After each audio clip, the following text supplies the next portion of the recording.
أعوذ بالله من الشيطان الرجيم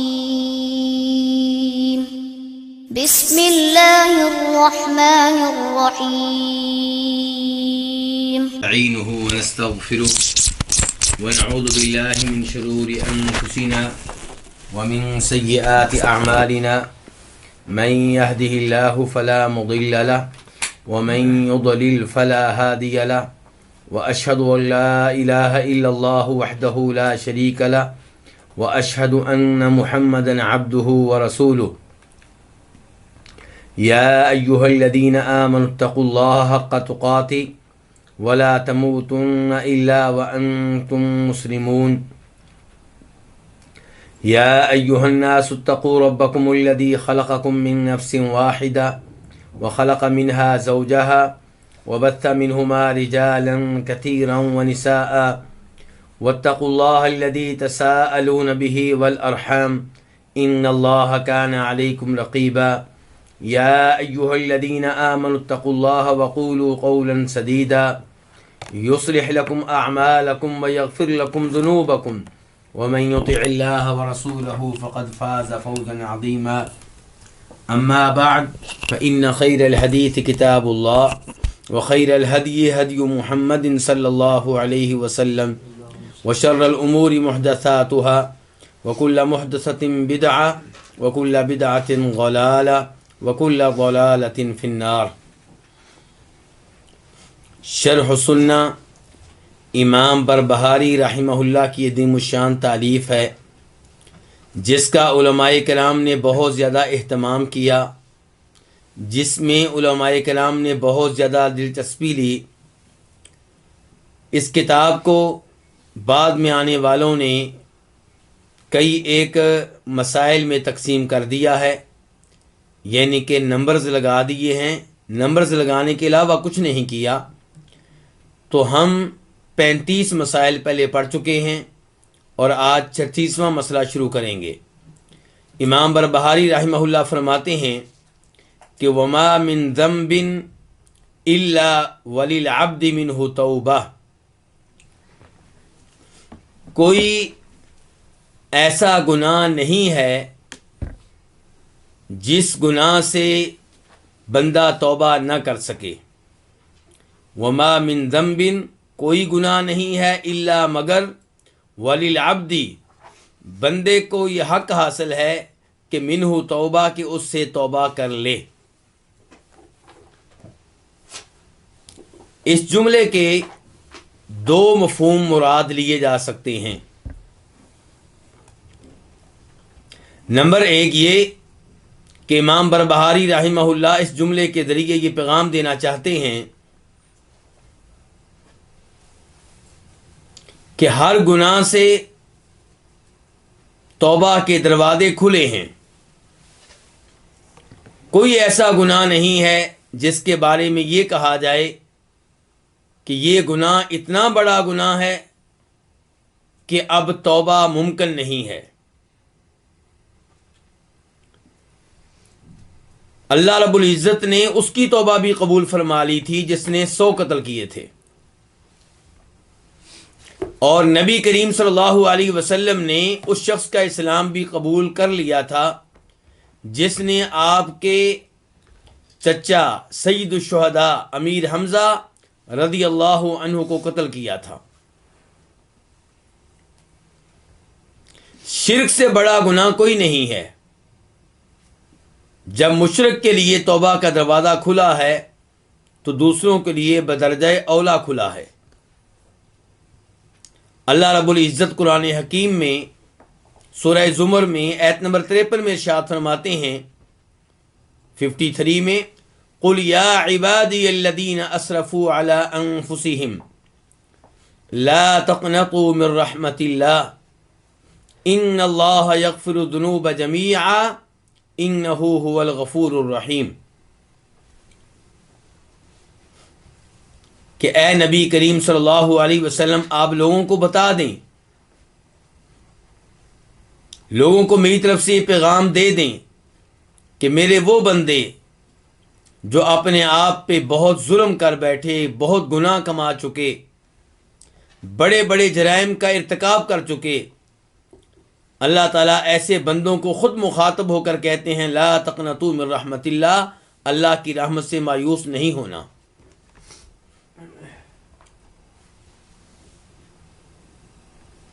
یہاں پہ ایک تو اللہ رب العزت یہ اعلان کر رہے ہیں کہ توبہ کے دروازے کھلے ہیں، کوئی بھی گناہ ہو آپ معافی مانگ سکتے ہیں، توبہ لے سکتے ہیں۔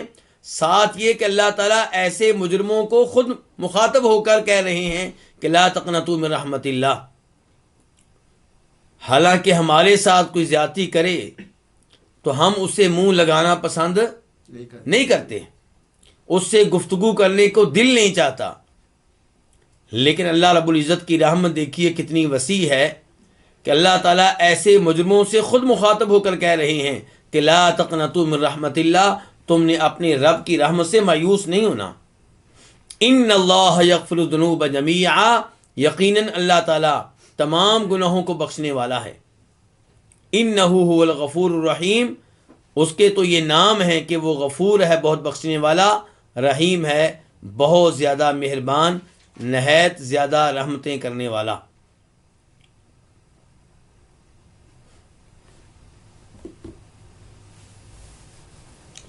اور اس جملے سے امام بربہاری نے ہمیں یہ پیغام بھی دیا ہے کہ گناہ جتنا بھی معمولی ہو اس کو آپ معمولی نہ سمجھیں، کیونکہ یہ معمولی گناہ آپ کے لیے خطرناک ثابت ہو سکتا ہے۔ اس لیے اس گناہ کی وجہ سے اپنے رب سے ڈرتے رہیں اور اپنے رب سے معافی مانگتے رہیں، توبہ کرتے رہیں۔ ایسا نہ ہو کہ آپ ان گناہوں کو معمولی جان کر نظر انداز کر دیں اور یہی گناہ قبر میں یا روز قیامت وبال جان بن جائیں۔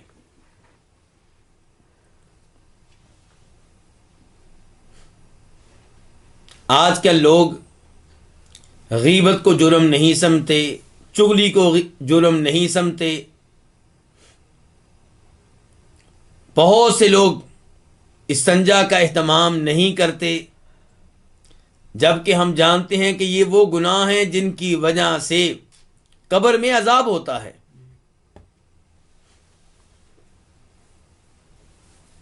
اور ہم وہ حدیث بھی جانتے ہیں جس میں نبی علیہ الصلوۃ والسلام وعدے کرتے ہیں کہ ایک عورت کو جہنم میں عذاب دیا جا رہا تھا، اس نے کیا جرم کیا تھا؟ ایک بلی کو باندھا تھا، بلی کو باندھے رکھا اور اسے خوراک نہیں دی، اسے آزاد بھی نہیں کیا، حتیٰ کہ بلی فوت ہو گئی۔ تو اس وجہ سے اسے جہنم میں ڈالا گیا اور وہاں پہ بلی ہی اسے زخمی کر رہی تھی۔ اور لوگ آج بلیوں پہ ظلم و ستم کو، ایسے جانوروں پہ ظلم و ستم کو جرم خیال نہیں کرتے۔ تو اس سے آپ اندازہ لگا سکتے ہیں کہ گناہوں کا معاملہ کتنا خطرناک ہے۔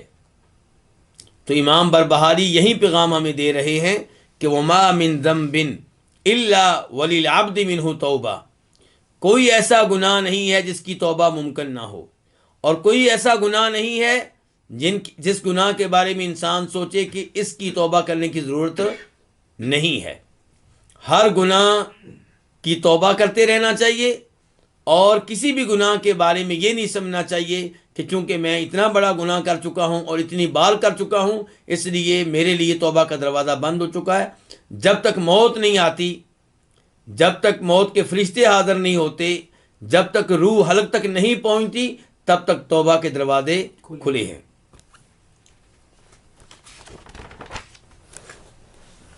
اس کے بعد مسئلہ نمبر 37، اس مسئلے میں امام بربہاری رحمہ اللہ فرماتے ہیں وَالرَّجْمُ حَقٌّ، کہ شادی شدہ بدکار کو رجم کرنا، سنسار کرنا، پتھر مار مار کر ہلاک کر دینا، یہ برحق ہے، یعنی کہ قرآن و حدیث سے یہ مسئلہ ثابت ہے۔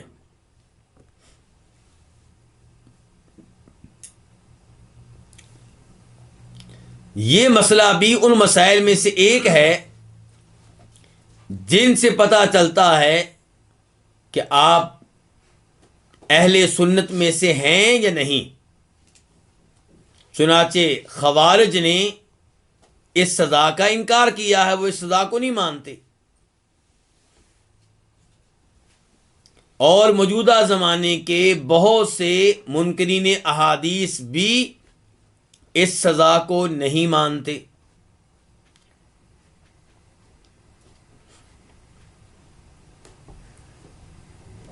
دلائل کی طرف بڑھنے سے پہلے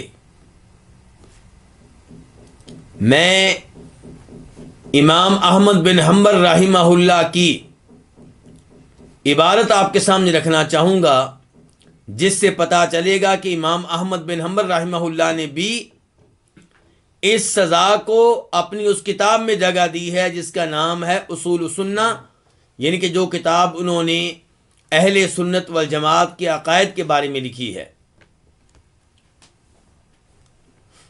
چنانچہ امام صاحب فرماتے ہیں، اور وہاں پہ اس کو مسئلہ نمبر 41 کا نمبر دیا گیا ہے کہ والرجم حق علی من زنا وقد احسن اذا اعترف او قامت علیہ بینہ، کہ جب کوئی شادی شدہ ہونے کے باوجود بدکاری کرے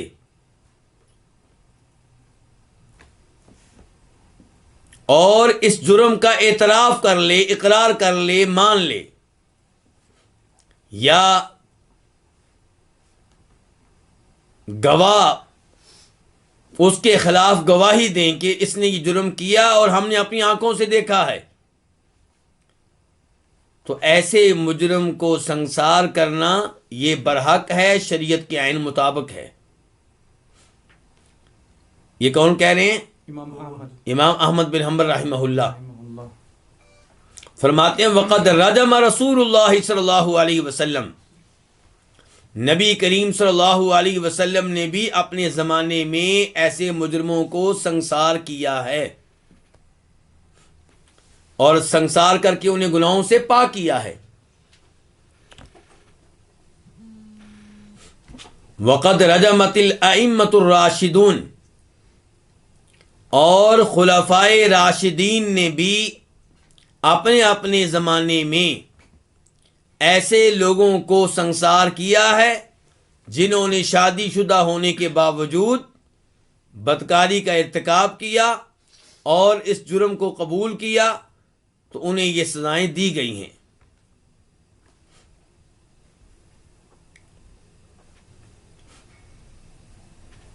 امام احمد بن حنبل رحمہ اللہ کے الفاظ اس موضوع کا صحیح معنوں میں حق ادا کر رہے ہیں۔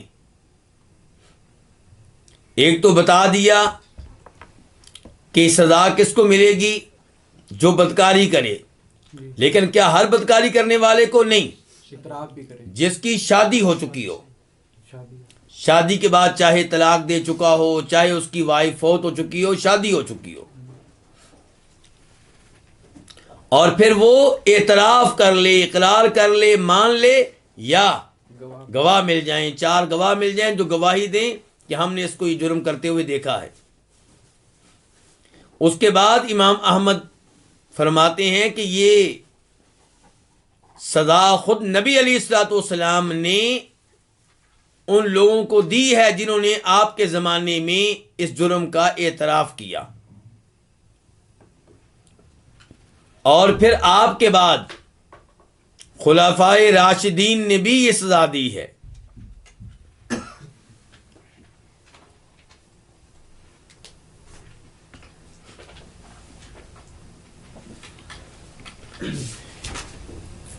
اس سزا کا انکار کرنے والوں میں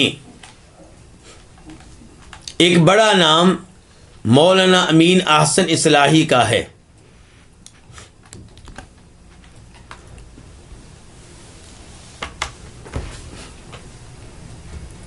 اگرچہ انہوں نے کھل کر اس سزا کا انکار نہیں کیا، لیکن ان کی گفتگو کا نتیجہ یہی نکلتا ہے۔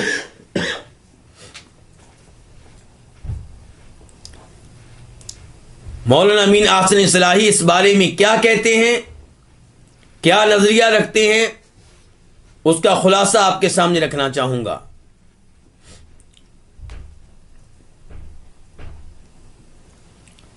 ایک تو مولانا امین احسن اصلاحی اس سزا کو قرآن کے خلاف سمجھتے ہیں۔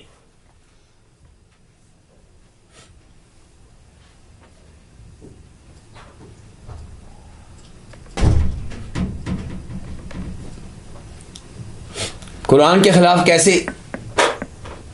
کیوں جی قرآن کے خلاف یہ سزا کیسے ہو سکتی ہے؟ قرآن میں کوڑوں کا فجلدوا کل واحد۔ اللہ آپ دونوں کو جزائے خیر دے، بالکل صحیح جواب دیا آپ نے۔ یعنی کہ وہ کہتے ہیں کہ آپ قرآن کریم پڑھیں، قرآن کریم کی کون سی سورت پڑھیں؟ سورہ نور۔ اللہ تعالیٰ فرماتے ہیں الزانیۃ والزانی، زنا کرنے والا مرد ہو یا عورت، فجلدوا کل واحد منہما مئۃ جلدہ، ان میں سے ہر ایک کو کتنے کوڑے مارو؟ 100 کوڑے مارو۔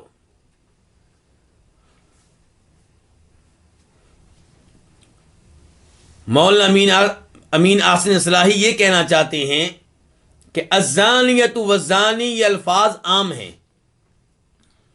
اللہ تعالی نے یہ نہیں کہا کہ کوڑے اس زانی کو مارے جائیں، اس بدکار کو مارے جائیں جو غیر شادی شدہ ہو۔ اللہ نے کہا جو بھی زنا کرنے والا مرد ہے، جو بھی زنا کا ارتکاب کرنے والی عورت ہے، اس کو 100 کوڑے مارو۔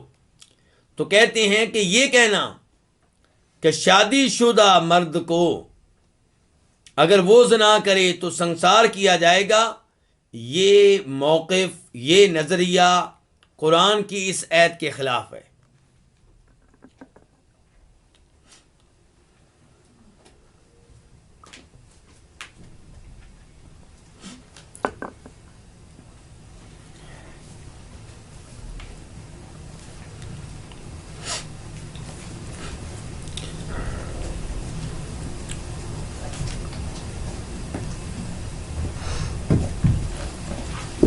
اور احادیث کے بارے میں وہ کہتے ہیں کہ یہ احادیث احاد ہیں، یعنی کہ متواتر نہیں ہیں۔ کیا فرق ہے متواتر و احاد میں؟ متواتر وہ حدیث ہے جسے بیان کرنے والے راوی صحابہ کرام میں سے اتنے زیادہ ہوں کہ کسی قسم کے شک و شبہ کی گنجائش باقی نہ رہے، پھر تابعین میں سے بھی اتنے زیادہ ہوں کہ کسی قسم کے شک و شبہ کی گنجائش نہ رہے، پھر تابعین سے اس حدیث کو لینے والے تبع تابعین بھی اتنے زیادہ ہوں کہ کسی قسم کے شک و شبہ کی گنجائش نہ رہے، پھر تبع تابعین سے حدیث لینے والے ائمہ کرام، امام وغیرہ وہ بھی اتنے زیادہ ہوں کہ کسی قسم کے شک و شبہ کی گنجائش نہ رہے۔ یعنی کہ حدیث کو لینے والے ہر طبقے میں راوی اتنے زیادہ ہوں کہ شک و شبہ کی گنجائش نہ رہے۔ اس کو کیا کہتے ہیں؟ حدیث متواتر۔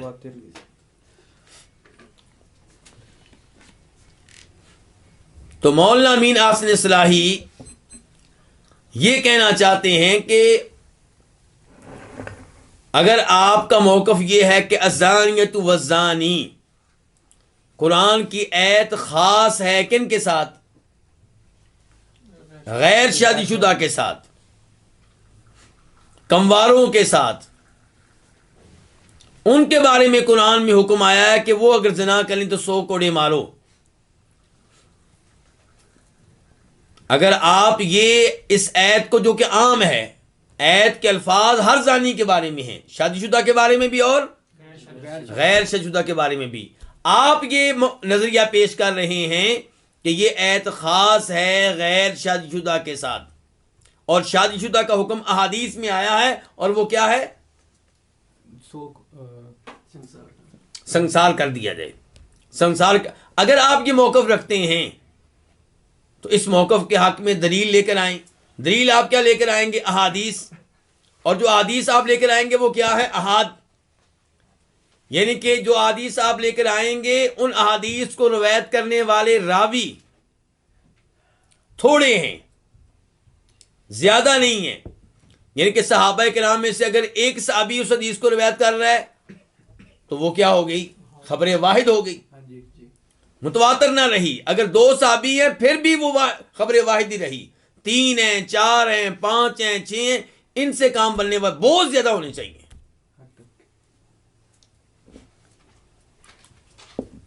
اور اگر آپ یہ کہتے ہیں کہ صحابہ کرام بہت زیادہ ہیں تو مولانا امین احسن صدائی کہیں گے کہ تابعین ثابت کرو کہ وہ کتنے ہیں، وہ بھی بہت زیادہ ہونے چاہیے، تبع تابعین بھی بہت زیادہ ہونے چاہیے. تو کہتے ہیں کہ یہ احادیث کیا ہے؟ احاد ہیں. اور احاد قسم کی جو احادیث ہیں جو متواتر نہ ہوں بلکہ کیا ہوں؟ احاد، ان سے قرآن کے حکم کی تخصیص و تقیید کرنا، اس پہ دل مطمئن نہیں ہوتا.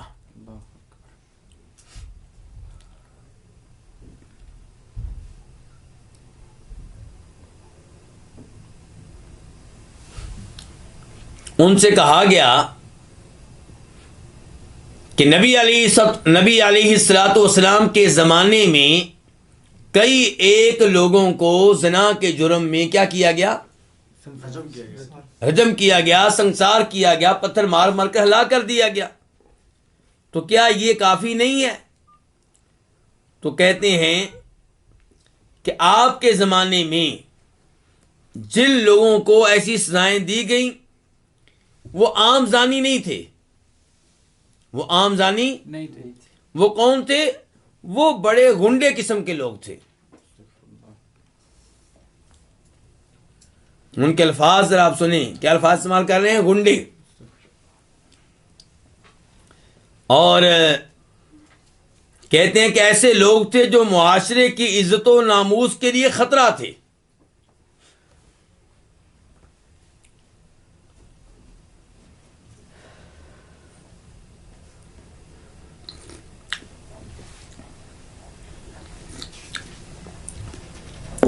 تو کہتے ہیں ان کو تو واقعی ایسی سزا دینی چاہیے، اور وہ سزا بھی قرآن سے ملتی ہے. وہ کہتے ہیں قرآن کی ایت محاربہ سے، انما جزاء الذین یحاربون اللہ ورسولہ ویسعون فی الارض فسادا ان یقتلوا او یصلبوا او تقطع ایدیہم وارجلہم من خلاف او ینفوا من الارض. کہ قرآن کہہ رہا ہے کہ وہ لوگ جو اللہ کے رسول علیہ الصلوۃ والسلام سے جنگ کریں،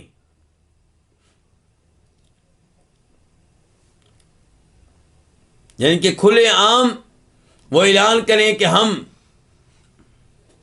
نہیں مانتے شریعت کو، یا شریعت کو مانتے ہیں ان سزاؤں کو نہیں مانتے، جو کرنا ہے کر لو ہمارا، فساد بپا کریں، بغاوت کر دیں، تو ان کی سزا یہ ہے کہ ان کو قتل کیا جائے یا سولی پہ لٹکا دیا جائے یا ان کے ہاتھ پاؤں مخالف جانب سے کاٹ دیے جائیں یا انہیں جلا وطن کر دیا جائے. کہتے ہیں اس ایت کے تحت ان زانیوں کو سزائیں دی گئیں جو گنڈے قسم کے زانی تھے اور جو عادی مجرم تھے، جو معاشرے کی عزت کے لیے خطرہ تھے.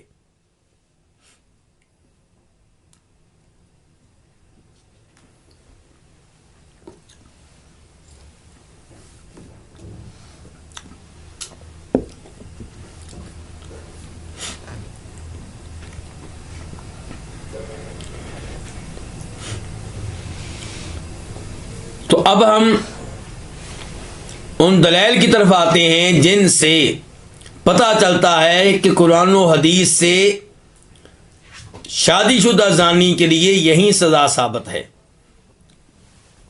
اور ساتھ ساتھ مولانا امین احسن اصلاحی کا بھی جائزہ لیتے رہیں گے انشاءاللہ.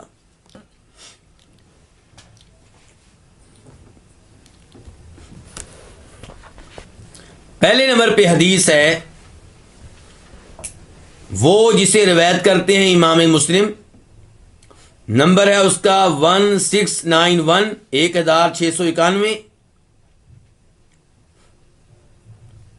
اور اسی حدیث کو روایت کرنے والے ہیں امام بخاری اور نمبر ہے 6830 6830۔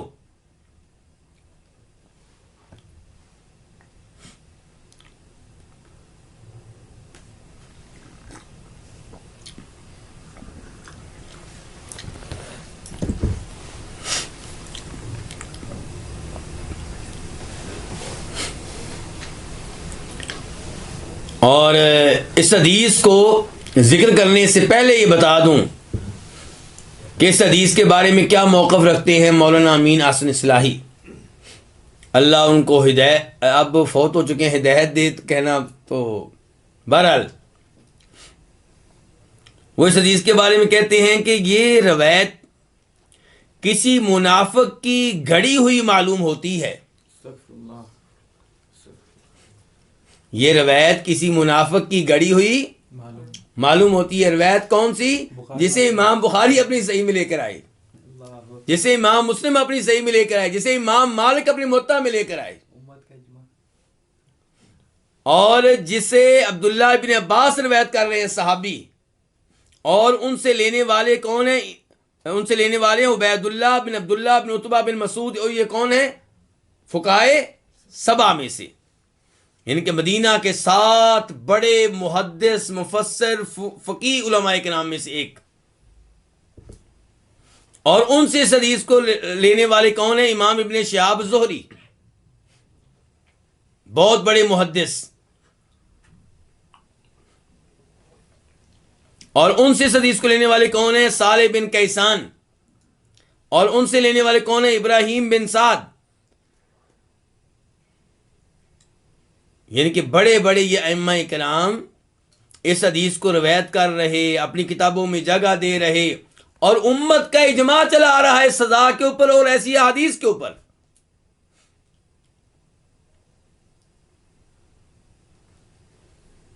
اگر اس حدیث کے اوپر یہ اتنی بڑی تہمت لگانے کی جرت کی ہے تو کس نے؟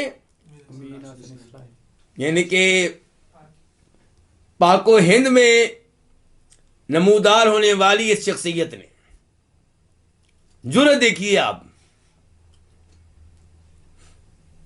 انا للہ و انا الیہ راجعون، تو الفاظ کیا دیکھیے کہ یہ روایت کسی منافق کی گھڑی ہوئی معلوم ہوتی ہے۔ انا للہ و انا الیہ راجعون۔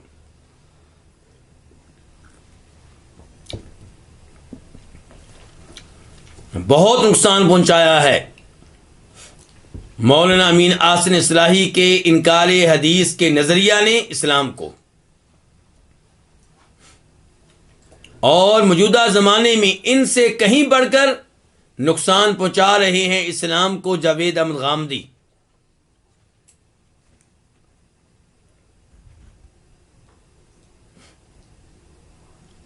تو اب روایت کیا ہے جی؟ عبداللہ بن عباس کہتے ہیں کہ قال عمر بن الخطاب وهو جالس على منبر رسول اللہ صلی اللہ علیہ وسلم، کہ امیر المؤمنین جناب عمر بن خطاب نے کہا جبکہ وہ منبر رسول صلی اللہ علیہ وسلم پہ تشریف فرما تھے، اور یہ گفتگو عمر فاروق کی ان کے آخری حج کے بعد کی ہے، اور مدینہ منورہ کی ہے، مسجد نبوی کی ہے، اور صحابہ کرام کثرت سے موجود ہیں۔ یہ ان کا تاریخی خطبہ تھا جناب عمر فاروق کا۔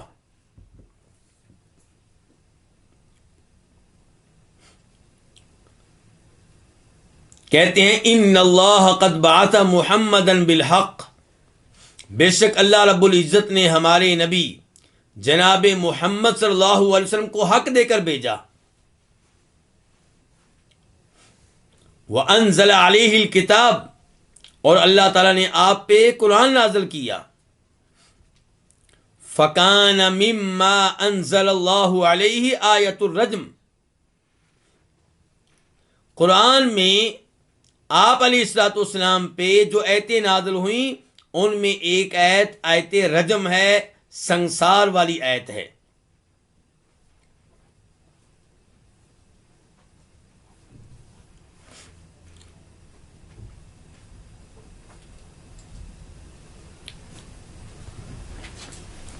اس آیت کے الفاظ کیا ہیں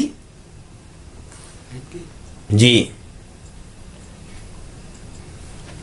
الشیخ والشیخۃ اذا زنیا فرجموہما البتہ نکالا من اللہ، کہ اگر شادی شدہ مرد یا شادی شدہ عورت یہ زنا کریں تو ان کو سنسار کر دو. یہ وہ آیت ہے جس کا تذکرہ فرما رہے ہیں عمر فاروق رضی اللہ تعالیٰ عنہ، اور بیان کرنا چاہ رہے ہیں کہ یہ آیت باقاعدہ قرآن کا حصہ ہوا کرتی تھی. کہتے ہیں قرأناہا، ہم نے یہ آیت پڑھی ہے، تلاوت کی ہے اس کی. ووعیناہا، اور ہم نے اس کو یاد کیا تھا.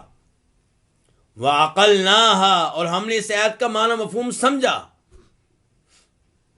فرجم رسول اللہ صلی اللہ علیہ وسلم، چنانچہ نبی علیہ السلام نے سنسار کیا، یعنی کہ اس آیت کے پیش نظر آپ نے سنسار کیا. ورجمنا بعدہ، اور ہم نے بھی آپ کے بعد سنسار کیا.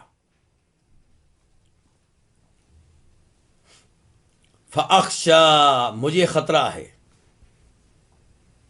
یہ ہے فراست عمر رضی اللہ تعالیٰ عنہ. ان کے مولانا امین آصف اصلاحی کے فتنے کو عمر فاروق نے بہت پہلے پہچان لیا تھا. ان کی عقل پہلی، ان کی چھٹی حص پہلی کہہ رہی تھی کہ چونکہ اب یہ آیت قرآن کا حصہ نہیں رہی تو کئی انکار کرنے والے آ کے انکار کریں گے. تو کہتے ہیں فاخشا، مجھے ڈر ہے، مجھے خطرہ ہے. ان طال بالناس زمان، اگر ایک عرصہ گزر گیا، ایک وقت گزر گیا، تو مجھے خطرہ ہے ان یقول قائل، کہ کہنے والا کہے گا ما نجد الرجم فی کتاب اللہ، کہ سنسار کرنے کی سزا ہمیں قرآن میں تو نہیں ملتی. فَيَضِلُّ، تو یہ لوگ گمراہ ہو جائیں گے. یہ کون کہہ رہے ہیں؟ حضرت عمر. جناب عمر فاروق کہہ رہے ہیں ایسے لوگ گمراہ ہو جائیں گے جو اس سزا کا انکار کریں گے. فَيَضِلُّ بِتَرْكِ فَرِيضَةٍ أَنزَلَهَا، تو یہ لوگ گمراہ ہو جائیں گے اس فریضے کو ترک کر دینے کی وجہ سے جسے اللہ نے آسمانوں سے نازل کیا ہے. فریضہ کیا ہے جی؟ کہ رجم کیا جائے، سنسار کیا جائے اس بدکار کو جو شادی شدہ ہو اور اعتراف کر لے، اقرار کر لے یا گواہ مل جائیں. وَإِنَّ الرَّجْمَ فِي كِتَابِ اللَّهِ حَقٌّ، اور اللہ کے حکم کے مطابق اللہ کی کتاب میں سنسار کرنا یہ برحق ہے. کس کو؟ علی من زنا، جو بدکاری کرے، اذا احسن، جب کہ اس کی شادی کر دی گئی ہو، من الرجال والنساء، وہ مردوں میں سے ہو یا عورتوں میں سے ہو. اذا قامت البینہ، جب گواہی ثابت ہو جائے. او کان الحبل، یا حمل ٹھہر جائے اور شادی نہ ہوئی ہو. لڑکی کی شادی نہیں ہوئی، حمل ٹھہر گیا ہے، یا لڑکی کا خاوند موجود نہیں ہے کئی سالوں سے اور حمل ٹھہر گیا ہے. اول اعتراف، یا مرد و عورت میں سے کوئی خود ہی اعتراف کر لے. تو یہ ہے وہ حدیث جسے امام مالک اپنی کتاب الموطا میں، امام بخاری اپنی صحیح میں، امام مسلم اپنی صحیح میں روایت کرتے ہیں. اور اس میں جناب عمر فاروق نے کیا کہا ہے کہ یہ آیت اتری، اس کی ہم تلاوت کرتے رہے، اس کو ہم نے یاد کیا، اس کو سمجھا. اب یہاں ہمارے کئی بھائی نئے ہیں درس میں، وہ اس صورتحال کو نہیں سمجھتے، کیونکہ ظاہر خطبات جمعہ میں ایسی باتیں بیان نہیں کی جاتی. تو ان کے لیے گزارش کرنا چاہوں گا کہ اس آیت کی تلاوت منسوخ ہو چکی ہے، کینسل ہو چکی ہے، لیکن اس کا حکم باقی ہے، اس پہ عمل کرنا ضروری ہے.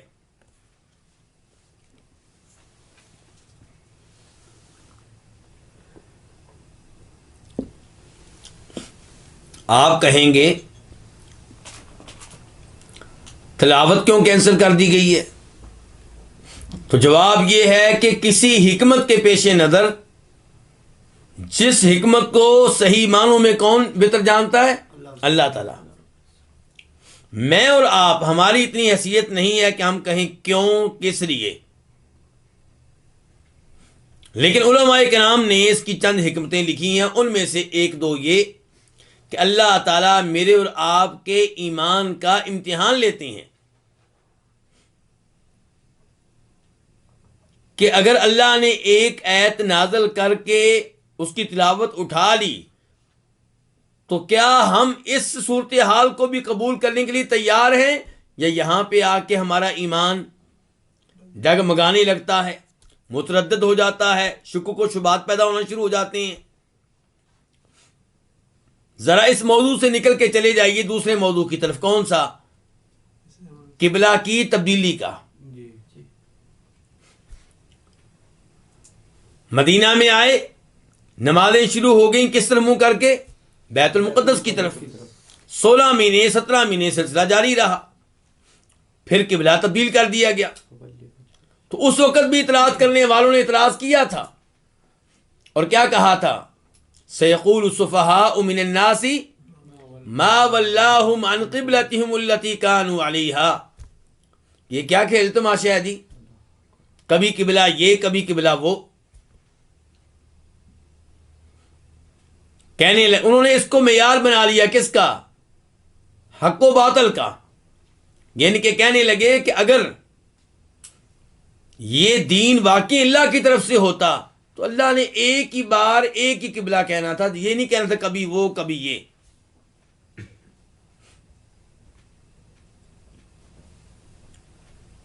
تو ایسے ہی اعتراضات کیے جاتے ہیں یہاں پہ بھی کہ جناب والا تلاوت پھر کیوں منسوخ کر دی گئی؟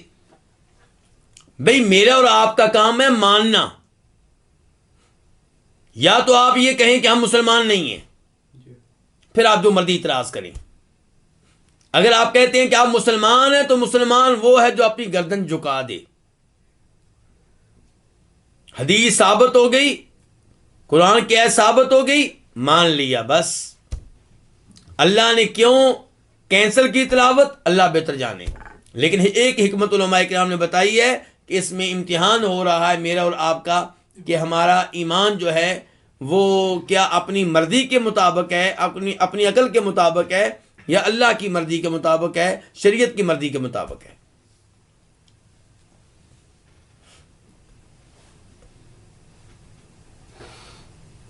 اور پھر اس حدیث سے وہ فائدہ بھی معلوم ہوا جس کا تذکرہ پہلے میں کر چکا ہوں کہ جناب عمر فاروق کی چھٹی حص نے بہت پہلے معلوم کر لیا تھا کہ ایسے فتنے پیدا ہوں گے۔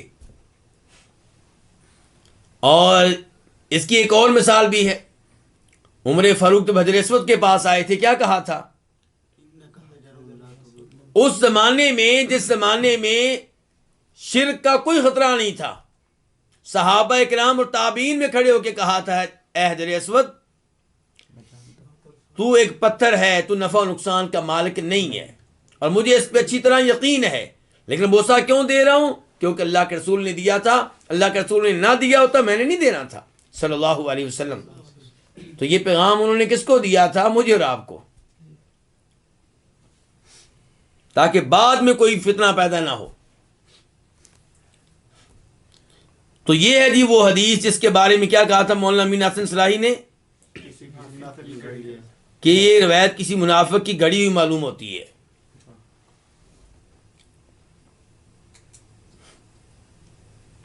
دوسری دلیل، اچھا یہ جو پہلی دلیل تھی اس میں دو دلائل تھے حقیقت میں، ایک حدیث اور ایک قرآن کی آیت جس کی تلاوت اب کیا ہو چکی ہے؟ منسوخ ہو چکی ہے، لیکن حکم اس کا باقی ہے۔ دوسری حدیث عبادہ بن صامت رضی اللہ عنہ سے روایت کرتے ہیں، فرمایا نبی کریم صلی اللہ علیہ وسلم نے خذوا عنی خذوا عنی خذوا عنی 3 بار کہا، مجھ سے لے لو، مجھ سے لے لو، مجھ سے لے لو۔ منکرین حدیث آگے سے کیا کہتے ہیں؟ ہم نہیں لیں گے، ہم نہیں لیں گے، ہم نہیں لیں گے۔ اللہ کے رسول کیا کہہ رہے ہیں؟ مجھ سے لے لو۔ اور ہم الحمدللہ کہتے ہیں اللہ کے رسول ہم نے لے لیا، کیونکہ قرآن نے ہمیں کہہ دیا کیا؟ وما آتاکم الرسول فخذوہ، رسول جو بھی چیز دے وہ لے لو۔ جو بھی حدیث بیان کرے، چھوٹی ہو، بڑی ہو، لمبی ہو، مختصر ہو، اس کا تعلق عقیدے سے ہو یا وضو سے ہو، نماز سے ہو، جس چیز سے بھی ہو، جو بھی حکم اللہ کے رسول دیں، جو بھی چیز دیں وہ لے لو۔ اور اللہ کے رسول یہاں پہ کہہ رہے ہیں خذو عنی خذو عنی خذو عنی، مجھ سے لے لو، مجھ سے لے لو، مجھ سے لے لو۔ فقد جعل اللہ لہن سبیلا، اللہ نے ان عورتوں کے لیے جو بے حیائی کا ارتکاب کرتی ہیں راستہ نکال دیا، ان کے لیے راستہ بنا دیا ان کے لیے۔ اس کا کیا مطلب راستہ بنا دیا ان کے لیے؟ پہلے 1 سال تک انتظار کرتی تھی، اس کے بعد اللہ آپ کا بھلا کرے۔ سورہ نساء اس کا آیت کا نمبر کیا ہے؟ واللاتی یاتین الفاحشۃ من نسائکم فاستشہدوا علیہن اربعۃ منکم، سورہ نساء آیت نمبر 15۔ اللہ تعالیٰ نے اس آیت میں کہا تھا، اور یہ ابتدائی حکم تھا کس کے بارے میں؟ زنا وغیرہ کے بارے میں، کہ جو عورتیں بے حیائی کا ارتکاب کریں اور 4 گواہ بھی مل جائیں، فاستشہدوا علیہن اربعۃ منکم، 4 گواہ مل جائیں۔ دیکھیں اسلام میں کتنی تحقیق ہے، کتنی چیکنگ ہے، اتنی جلدی کسی کو سزا دینے کی اجازت نہیں ہے۔ 4 گواہ، اور 4 گواہ کون سے؟ بازاری؟ نہیں نہیں نہیں نہیں نہیں، 4 گواہ وہ جو قابل اعتماد، قابل اعتبار ہوں، جن کے اوپر کسی قسم کی تہمت نہ ہو، مشکوک قسم کے لوگ نہیں، نمازی قسم کے لوگ۔ ایسے 4 آدمی گواہی دیں جن کے بارے میں یہ بھی مشہور ہو کہ یہ سچ بولنے والے ہیں، جھوٹ وغیرہ عام گفتگو میں جھوٹ نہیں بولتے۔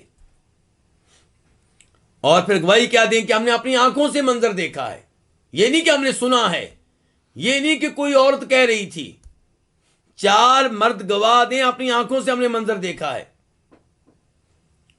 فرمایا فَإِن شَهِدُوا فَأَمْسِكُوهُنَّ فِي الْبُيُوتِ، جب معاملہ یہاں تک پہنچ جائے تو ایسی عورتوں کو گھر میں بند کر دو۔ حَتَّى يَتَوَفَّاهُنَّ الْمَوْتُ، حتیٰ کہ اسی قید کی حالت میں وہ کیا ہو جائیں؟ فوت ہو جائیں۔ او یجعل اللہ لہن سبیلا، یا پھر اللہ تعالیٰ ان کے لیے کوئی راستہ بنائے گا۔ تو اللہ کے رسول اب کیا کہہ رہے ہیں؟ لو جی اللہ نے راستہ بنا دیا۔ اس کا مطلب یہ ہے کہ اللہ نے ابتدائی طور پہ وہ حکم نازل کیا تھا، وہ نرم حکم تھا، اس میں کیا تھا کہ ان کو صرف قید کر دیا، بند کر دیا جائے۔ پھر کیا نازل ہوا کہ جو شادی شدہ ہے اس کو کوڑے مارے جائیں، اس کو سنسار کیا جائے گا، اور جو غیر شادی شدہ اس کو کیا کیا جائے گا؟ کوڑے مارے جائیں گے۔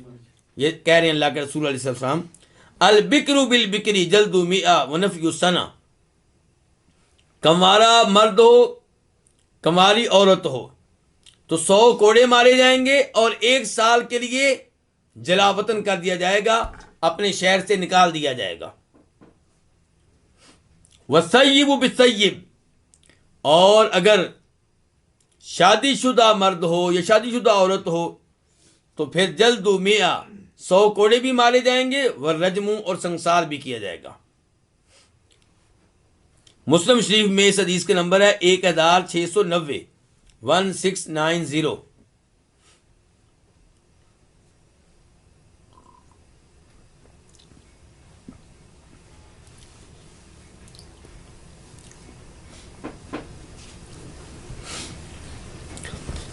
ہاں جی، مولانا امین حسن اسرائی سے پوچھیے آپ کیا کہتے ہیں اس حدیث کے بارے میں؟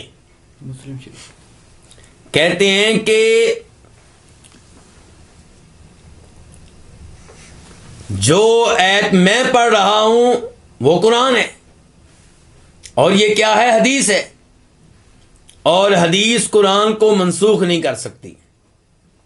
حدیث قرآن کو، وہ کہنا چاہتے ہیں کہ میں نے جو آیت پڑھی تھی الزانیۃ والزانی، اس میں یہ ہے کہ زنا کرنے والا مرد ہو یا عورت ہو ان کو 100 کوڑے مارو۔ قرآن نے فرق نہیں کیا کس میں؟ شادی شدہ ہونے میں یا غیر شادی شدہ ہونے میں. اور یہ حدیث فرق کر رہی ہے. یہ حدیث کہہ رہی ہے کہ اگر غیر شادی شدہ ہیں تو ان کو 100 کوڑے مارو، شادی شدہ ہیں تو سنسار کر دو. تو یہ حدیث تو قرآن کو منسوخ کر رہی ہے. اور حدیث میں اتنی پاور نہیں ہے، اتنی قوت نہیں ہے، اتنی طاقت نہیں ہے کہ وہ اللہ کے قرآن کو کیا کر سکے؟ منسوخ کر سکے. تو ہم گزارش یہ کریں گے پہلے نمبر پہ کہ کس نے کہہ دیا ہے آپ کو کہ حدیث میں اتنی پاور نہیں ہے کہ قرآن کو منسوخ کر سکے. یہ میرے بھائی جو درس سن رہے ہیں وہ یاد رکھیں، قرآن و حدیث کا مرتبہ بالکل ایک جیسا ہے، دونوں میں کوئی فرق نہیں ہے. فرق ہے تو تلاوت کے موقع پہ ہے. نماز میں قرآن کی تلاوت ہوگی، حدیث کی نہیں. قرآن کی تلاوت پہ اجر و ثواب ملتا ہے بہت زیادہ، حدیث پڑھنے میں اتنا اجر و ثواب نہیں ملتا. لیکن دلیل ہونے کے لحاظ سے، شریعت ہونے کے لحاظ سے، مسائل اخذ کرنے کے لحاظ سے، احکام معلوم کرنے کے لحاظ سے، عقیدہ لینے کے لحاظ سے، عدالتوں میں فیصلے کرنے کے لحاظ سے قرآن و حدیث کا مقام و مرتبہ بالکل ایک جیسا ہے، دونوں میں کوئی فرق نہیں ہے. تو یہ کہنا کہ حدیث قرآن کو کینسل نہیں کر سکتی یہ درست نہیں ہے.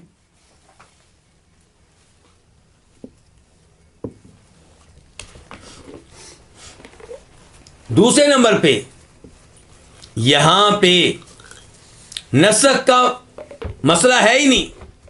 یہاں نسخ والی شکل و صورت بن ہی نہیں رہی. یہاں پہ کیا ہے؟ قرآن کے الفاظ عام ہے، حدیث ان کو خاص کر رہی ہے. یہاں ناسخ منسوخ والا معاملہ نہیں ہے. یہاں معاملہ کس چیز کا ہے؟ قرآن کے الفاظ ہیں عام، جو بھی زنا کرنے والا ہو، شادی شدہ ہو یا غیر شادی شدہ. حدیث نے کہہ دیا نہیں. حدیث سے پتہ چلا کہ قرآن کی ایت سے مراد کون ہے؟ غیر شادی شدہ. اور جو شادی شدہ ہے اس کا حکم کہاں آیا؟ اس ایت میں جس کی تلاوت منسوخ ہو گئی، اور اس حدیث میں بھی آ گیا.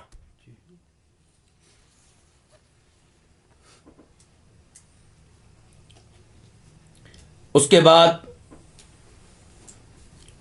تیسرے نمبر پہ حدیث عبداللہ بن عمر.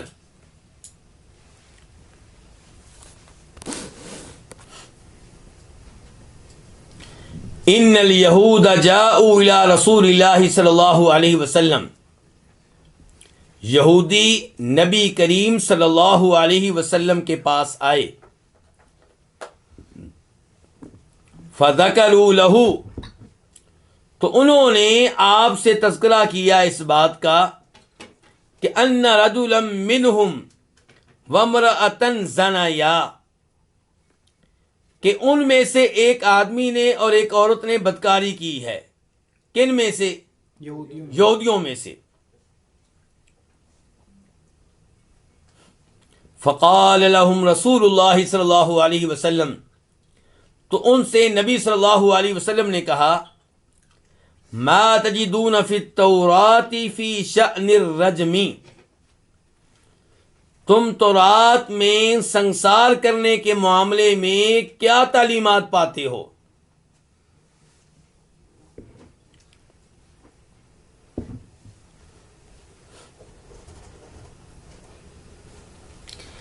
اس حدیث میں تو دلچسپی لینی چاہیے. کن کو؟ مولانا امین حسن صلاحی کو بھی اور جاوید احمد غامدی کو بھی، کیونکہ یہ لوگ تورات و انجیل کی طرف بھاگ بھاگ کر جاتے ہیں. احادیث بخاری کی ہوں گی، مسلم کی ہوں گی، کیا کہہ دیں گے؟ نہیں جی یہ اخبار احاد ہیں. حالانکہ مسلمانوں نے یہ احادیث بڑی محنت سے جمع کی ہیں، سندیں ہیں، سندوں کو چیک کیا گیا، راویوں کو چیک کیا گیا، لیکن ان کو وہاں پہ اطمینان نہیں ملتا.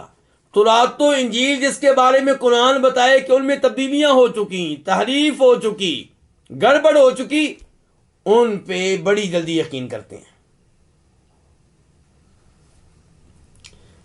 تو آئیے اب یہاں پہ پوچھ رہے ہیں نبی کریم صلی اللہ علیہ وسلم کہ تورات میں سنسار کرنے کے معاملے میں آپ لوگ کیا پاتے ہیں؟ انہوں نے کہا جی تورات میں تو ہم یہ پاتے ہیں کہ اگر کوئی زنا کرے تو زنا کرنے والوں کو رسوا کیا جائے، ذلیل کیا جائے، کوڑے مارے جائیں۔ عبداللہ بن سلام نے کہا، اور یہ کون ہے؟ یہ مسلمان ہیں، لیکن یہودیوں کے بہت بڑے عالم دین تھے اور مسلمان ہو چکے تھے، تورات کو اچھی طرح جانتے تھے۔ کہا کذب تم لوگ غلط کہہ رہے ہو، جھوٹ بول رہے ہو۔ ان فیہا الرجم، تورات میں تو یہ لکھا ہے کہ ایسے کیس میں زنا کرنے والوں کو کیا کیا جائے گا؟ سنسار کیا جائے گا۔ تو پتہ چلا کہ تورات کا بھی یہی حکم ہے۔ تو عبداللہ بن سلام کہتے ہیں ایسے کرو تم تورات لے کر آؤ۔ فَأَتَوْا بِالتَّوْرَاةِ، تو تورات لے آئے۔ فَنَشَرُوهَا، تورات کو انہوں نے کھولا۔ فَوَضَعَ أَحَدُهُمْ يَدَهُ عَلَىٰ آیَةِ الرَّجْمِ، ایک آدمی نے اپنا ہاتھ رکھ دیا کس پہ؟ آیت رجم پر، آیت رجم پہ، سنسار والی آیت پہ اپنے ہاتھ رکھ دیا۔ فَقَرَأَ مَا قَبْلَهَا وَمَا بَعْدَهَا، اور بڑی تیزی سے، بڑی چلاکی سے سنسار والی آیت پہ ہاتھ رکھ کے جو کچھ اس سے پہلے تھا اس کی بھی تلاوت کر ڈالی، جو اس کے بعد تھا اس کی بھی تلاوت کر ڈالی۔ عبداللہ بن سلام نے کہا ارفع یدک، اپنا ہاتھ اٹھاؤ۔ اس نے اپنا ہاتھ اٹھایا، فَإِذَا فِيهَا آیَةُ الرَّجْمِ، وہاں پہ کیا تھا؟ آیت رجم، وہ آیت تھی جس میں سنسار کرنے کا حکم دیا گیا تھا۔ قالوا، پھر یہودی یہ بات ماننے پہ مجبور ہو گئے اور کہنے لگے صدق یا محمد، یہ درست کہہ رہے ہیں۔ فیہا آیت الرجم، وہ آیت موجود ہے جس میں سنسار کرنے کا حکم ہے۔ فَأَمَرَ بِهِمَا رسول اللہ صلی اللہ علیہ وسلم، تو نبی علیہ الصلوۃ والسلام نے ان دونوں کے بارے میں حکم دیا، یہودیوں کے بارے میں۔ فَرُجِمَا، ان کو سنسار کر دیا گیا۔ عبداللہ بن عمر کہتے ہیں فَرَأَيْتُ الرَّجُلَ، میں نے خود دیکھا اس آدمی کو کہ یحنی علی المرأة، جب پتھر لگ رہے تھے وہ عورت کو پتھروں سے بچانے کی کوشش کرتا تھا۔ اس حدیث کو امام بخاری نے روایت کیا، نمبر ہے 6841، 6841۔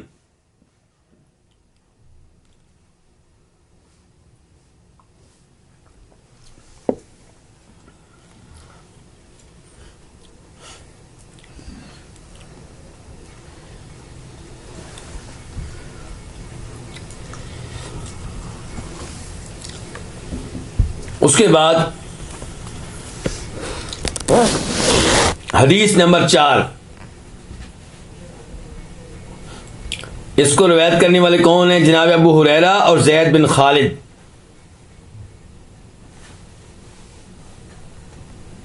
چھ صحابہ تو وہ ہیں جن کا میں نے تذکرہ کر دیا ہے کہ وہ احادیث روایت کرتے ہیں، کون سی؟ سنسار کرنے والی 6 صحابہ کرام۔ ویسے 9 صحابہ کرام کی احادیث بخاری شریف میں ہیں، اور ان 9 کے علاوہ 6 صحابہ کرام کی احادیث مسلم شریف میں ہیں۔ ٹوٹل صحابہ کرام جنہوں نے سنسار سے متعلقہ احادیث روایت کی ہیں وہ تقریباً 34 ہیں۔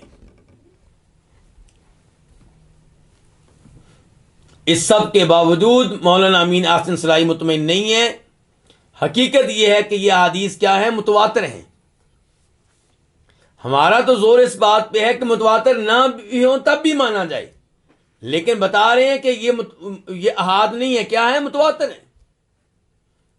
اور یہ مسئلہ بھی ایسا ہے کہ جس کے اوپر امت کا اجماع چلا آ رہا ہے، اتفاق چلا آ رہا ہے۔ تو اب یہ حدیث کون سی ہے؟ حدیث ابو ہریرہ، زید بن خالد، کہ 2 آدمی اپنا جھگڑا لے کر آئے نبی کریم صلی اللہ علیہ وسلم کے پاس۔ تو ان میں سے ایک نے کہا اقضی بیننا بکتاب اللہ،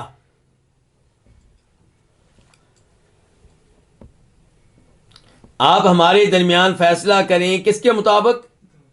اللہ کی کتاب کے مطابق۔ وقال الآخر، اور دوسرے نے کہا وہو افقہما، جبکہ یہ دوسرا دونوں میں سے زیادہ سمجھدار تھا۔ اس نے کہا اجل یا رسول اللہ، بالکل اللہ کے رسول، آپ فیصلہ کریں ہمارے درمیان اللہ کی کتاب کے مطابق. فقض بیننا بکتاب اللہ وأذن لی ان اتکلم، اور مجھے گفتگو کرنے کی اجازت دیں. قال تکلم، آپ نے کہا کرو گفتگو، بتاؤ کیا کہنا چاہتے ہو. قال، اس آدمی نے کہا ان ابنی کان عصیفا علی ھذا، میرا بیٹا اس شخص کے ہاں کیا تھا؟ مزدور تھا، اجرت کیا کرتا تھا، محنت مزدوری کیا کرتا تھا.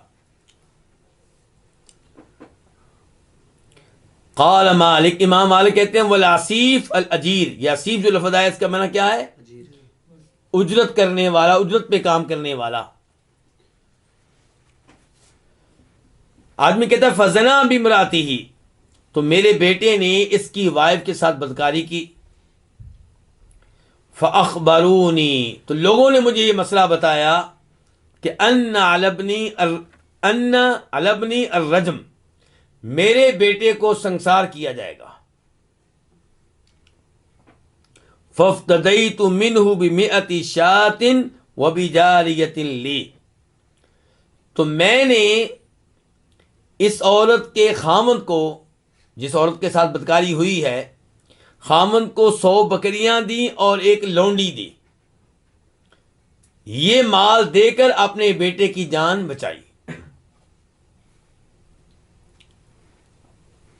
ثم انی سألت اہل العلم، پھر میں نے اہل علم سے سوال پوچھا اس بارے میں کہ اہل علم کیا کہتے ہیں اس بارے میں. فاخبرونی، تو انہوں نے مجھے بتایا انما علی ابنی جلد 100 وتغریب عام، کہ میرے بیٹے کو کیا سزا ملے گی؟ 100 کوڑے مارے جائیں گے اور 1 سال کے لیے جلا وطن کر دیا جائے گا، یعنی کہ سنسار نہیں کیا جائے گا. وَإِنَّمَا الرَّجْمُ عَلَى امْرَأَتِهِ، سنسار تو اس کی وائف کو کیا جائے گا. پہلے اس نے سمجھا تھا سنسار کس کو کیا جائے گا؟ میرے بیٹے کو. تو اس نے اپنے بیٹے کو بچانے کے لیے 100 بکریاں دے دی، لونڈی دے دی. اب پتہ چلا سنسار تو اس کی بیگم نے ہونا ہے، سزا تو اس کو ملنی ہے. فقال رسول اللہ صلی اللہ علیہ وسلم، تب فرمایا نبی کریم صلی اللہ علیہ وسلم نے، اما والذی نفسی بیدی، اس ذات کی قسم جس کے ہاتھ میں میری جان ہے، لأقضین بینکما بکتاب اللہ، میں تم لوگوں کے درمیان فیصلہ کروں گا کس کے مطابق؟ قرآن کے مطابق. اما غنمک وجاریتک فرد علیک، تمہاری بکریاں تمہیں واپس ملیں گی، تمہاری لونڈی بھی تمہیں واپس ملے گی. وجلد ابنہ 100، اور آپ نے اس کے بیٹے کے بارے میں حکم دیا کہ اس کو 100 کوڑے مارے جائیں. وغربہ عاما، اور 1 سال کے لیے آپ نے اس کو جلا وطن کر دیا.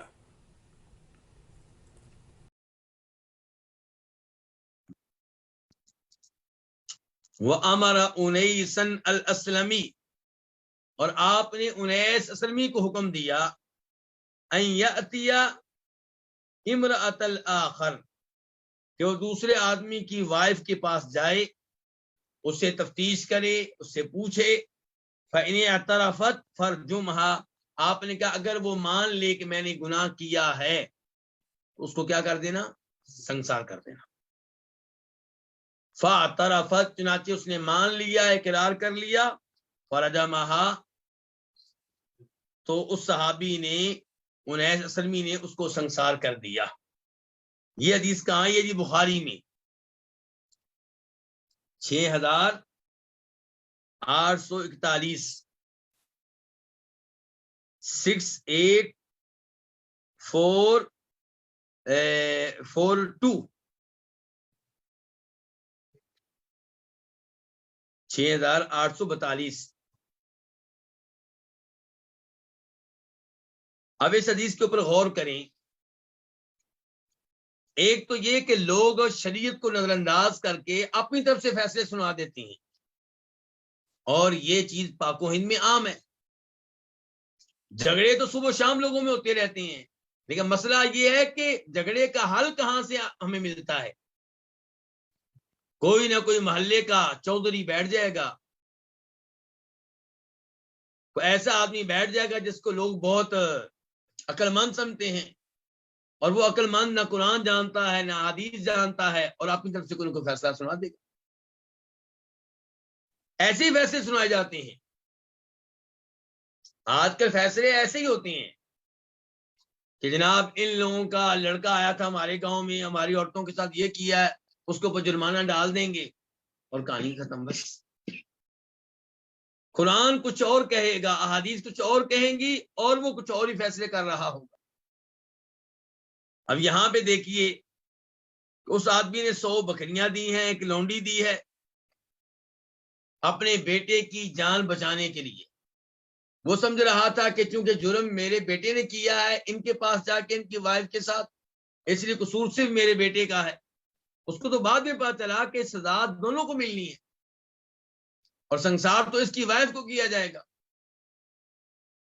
چنانچہ نبی علیہ السلام کے پاس آئے اور آپ نے وہ فیصلہ دیا جو شریعت کے مطابق تھا۔ نبی علیہ السلام سے بڑھ کے کوئی رحمت نہیں ہے، آپ رحمت اللہ عالمین تھے، بہت مہربان تھے۔ اس سب کے باوجود آپ سنسار کرنے کا حکم دیتے رہے ہیں جب کسی کی سزا بنتی تھی۔ تو اس سے پتا چلا کہ معاشرے پہ اگر آپ واقعی رحم کرنے والے ہیں، ترس کھانے والے ہیں، تو آپ کو چاہیے کہ شرعی سزائیں نافذ کریں، تاکہ معاشرے کے لوگوں کو کیا ملے؟ امن و امان ملے، معاشرے کے لوگوں کو سکون ملے، ان کی عزتیں محفوظ ہوں، ان کا مال محفوظ ہوں، ان کی جانیں محفوظ ہوں۔ اور یہاں پہ یہ دیکھیے کہ وہ لوگ کتنے اللہ سے ڈرنے والے تھے۔ اب اس عورت کے پاس انیس گئے ہیں اور اس نے اقرار کر لیا، چاہتی تو انکار کر دیتی، اور اگر انکار کر دیتی تو ایسا نہیں تھا کہ پولیس نے پکڑ کے اسے منوا لینا تھا، نہیں، اس سے بغیر کسی پریشر کے یہ سوال ہونا تھا کہ کیا تو نے گناہ کیا ہے؟ اس نے مان لیا، سزا مل کے انکار کر دیتی تو آپ نے اپنے صحابی سے کہا تھا کہ اگر وہ نہ مانے تو واپس آ جاتا۔ لیکن وہ لوگ جہنم کی آگ سے بچنا چاہتے تھے، وہ جنت میں جانا چاہتے تھے، وہ اپنے آپ کو گناہوں کے بوجھ سے آزاد کرنا چاہتے تھے۔ اس لیے اس عورت نے بڑی آسانی کے ساتھ اقرار کیا اور پھر یہ سزا اس کو دے دی گئی۔ آپ دیکھیں کہ نبی علیہ السلام کے زمانے میں سنسار کیا جا رہا ہے، کبھی 2 یہودیوں کو اور کبھی یہاں پہ اس عورت کو، اور کبھی ایسا واقعہ پیش آیا ہے کس عورت کے ساتھ جس کو کیا کہتے ہیں؟ غامدیہ، اور کبھی سنسار کیا گیا کس کو؟ ماعز کو۔ تو نبی علیہ السلام کے زمانے میں کئی ایک لوگوں کو سنسار کیا گیا ہے اور آپ نے یہ سزائیں دی ہیں، اس لیے ان پہ ایمان لانا واجب ہے۔ ان کا انکار نبی علیہ السلام کی احادیث کا انکار ہے، نبی علیہ السلام کو نبی رسول ماننے سے انکار ہے۔ تو مولانا امین حسن سلائی کیا فرما رہے تھے کہ یہ احادیث کیا ہے؟ احاد ہے، متواتر نہیں ہے۔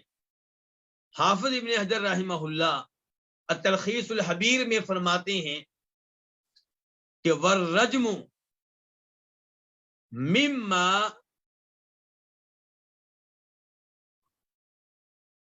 اشتہر عن النبی صلی اللہ علیہ وسلم فی قصۃ ماعز والغامدیہ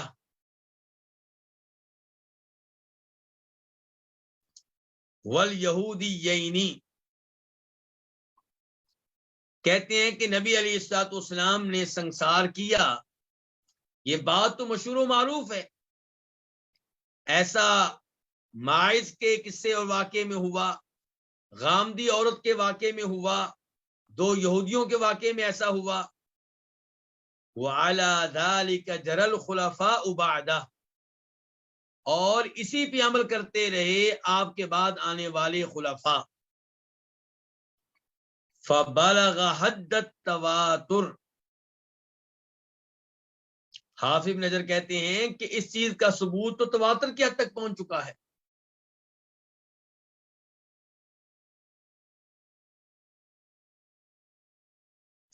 تو پتہ چلا کہ یہ احادیث جن سے معلوم ہوتا ہے کہ نبی علیہ الصلوۃ والسلام نے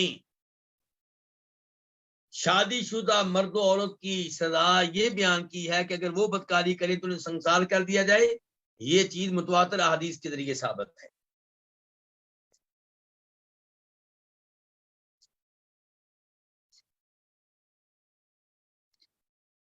اور مولانا امین آصف انصاری کا یہ کہنا کہ جو واقعات ثابت ہیں وہ عام زانیوں کے بارے میں نہیں ہیں بلکہ گنڈے قسم کے جو لوگ تھے ان کے لیے ہیں.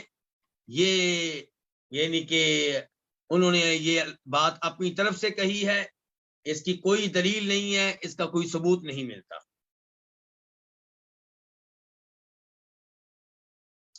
اور یہاں سے ہمیں یہ بھی پتہ چلا ہمارے آج کے موضوع سے کہ شریعت یہ کہتی ہے کہ اگر شادی شدہ بدکاری کرے تو اسے سنسار کرو، غیر شادی شدہ کرے تو اسے کوڑے مارو.